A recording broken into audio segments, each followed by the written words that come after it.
Welcome to the place where we learn about and learn from the leaders in our field who are powering creativity. I'm Aaron Dworkin, and this is Arts Engines.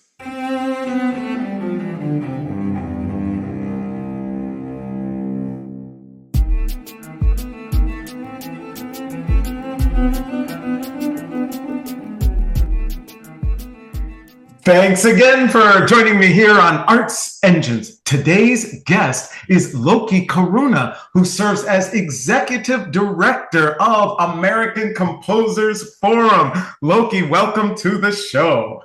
Thank you. Always a pleasure to connect with you. So I am so excited to be able to talk with you. I've been able to see your work up front and close for many, many years, your impact on our sector, on society, on communities, your role, and now your new role as Executive Director of American Composers Forum and one of the key pivotal organizations in our sector, in the field. And of course, one of our great partners, creative partners for the show. So I thought first and foremost, what would be great is, could you share with our audience, do you already have kind of a vision for what this next chapter of American Composers Forum kind of looks like? What's your vision moving forward?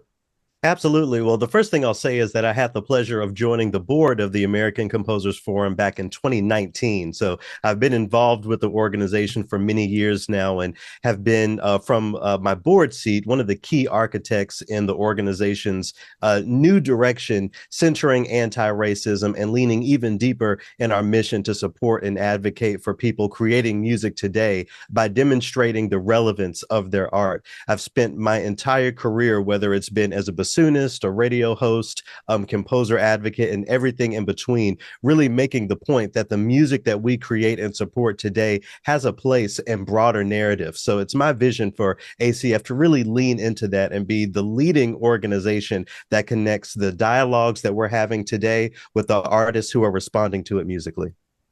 That's absolutely awesome and obviously so extraordinarily needed. And I'm just wondering, right? I am curious if you agree. It seems that we're living in a pivotal time where there's been an odd shift in that it seems that historically, recent history, say last 20, 30 years, that while everyone was not involved, people kind of generally welcomed the idea that all parts of our community should be represented in music, in the arts, and all of that. And it seems very recently that there's been a shift where now that that there are some people actively against that idea, or against work that helps to build inclusivity and to build avenues for voices that may not be represented yet in our various art forms.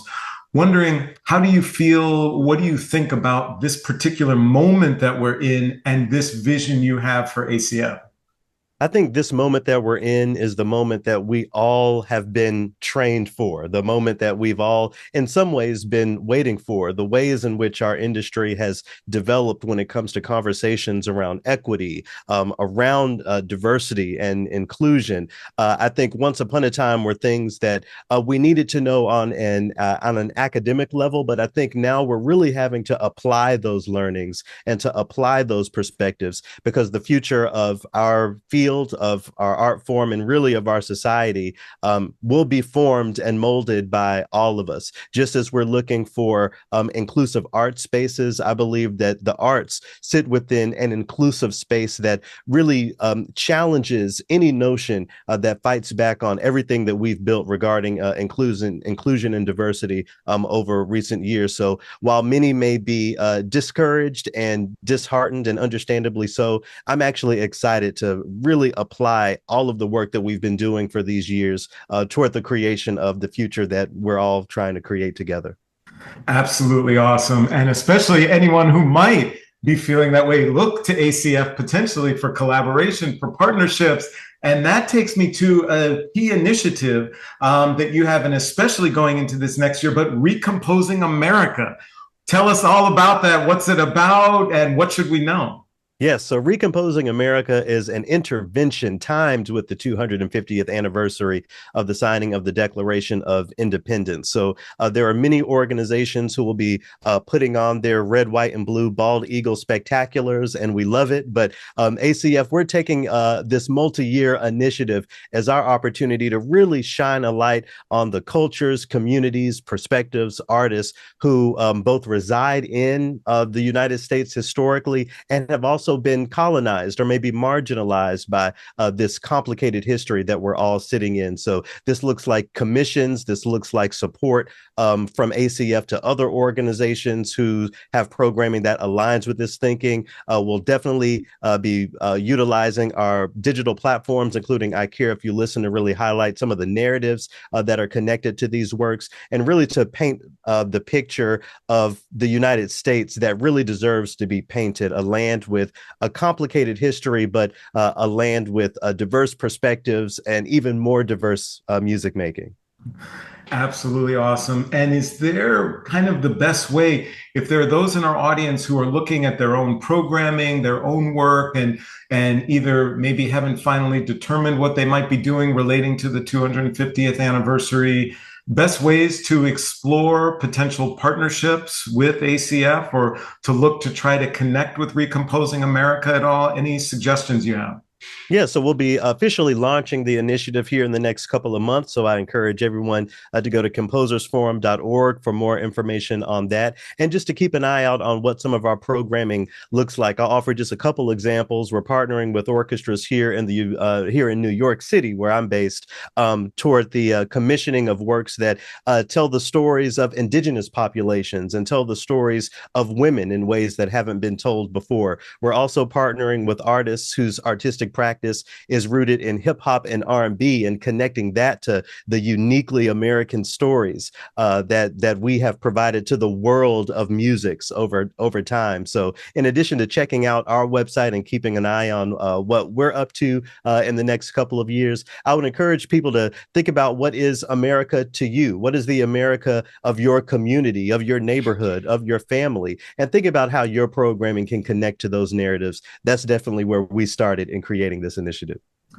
Absolutely awesome. Absolutely awesome. And so now to kind of just to back out a little bit, I was curious about your thoughts about leadership. So obviously many in our audience are either leaders of a department at maybe a larger organization, or they're actually the leaders of small, mid-sized, or large organizations. And just curious, kind of as you are taking on this role and you think about not just achieving impact or various accomplishments individually, but also achieving those results through others or team. Just wondering, are there any key aspects or cornerstones that you have when you think about leadership, when you approach the various challenges that you have in this type of role?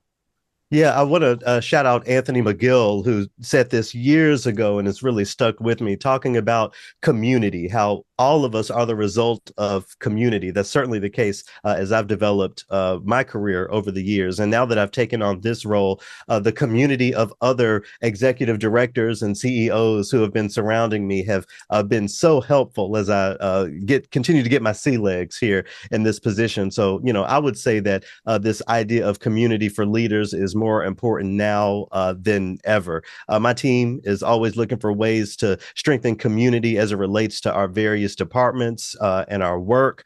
We're doing that on the macro level and the micro level. So when it comes to leadership, I would encourage everyone to really think about this idea of community, not only as it relates to our collective work, but also our collective well-being. We are humans after all. And I think that, having folks to lean on is always something very important and something that I've seen in all of the leaders that I respect.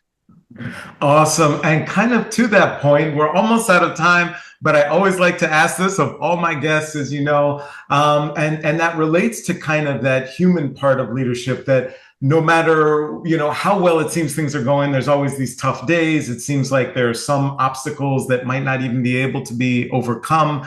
Just curious, on the toughest of days, do you have any mechanisms or things that you do that helps you to get through to the next day? And anything you're able to share with all those kind of watching who might find themselves in similar situations?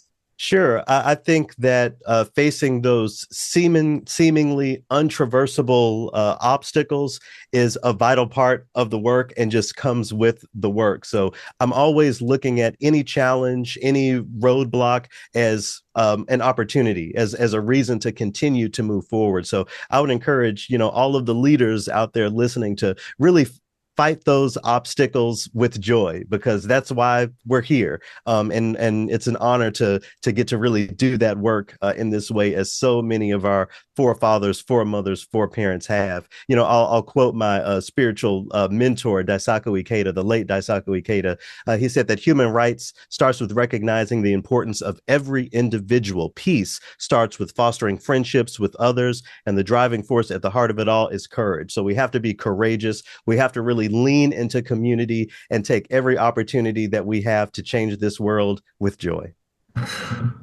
Loki Karuna, you truly are one of the arts engines who is powering human creativity in our world. Thank you so much for everything that you do. Thank you for all of your partnership, your impact on our community, and thank you for being on the show. Thank you. Always a pleasure.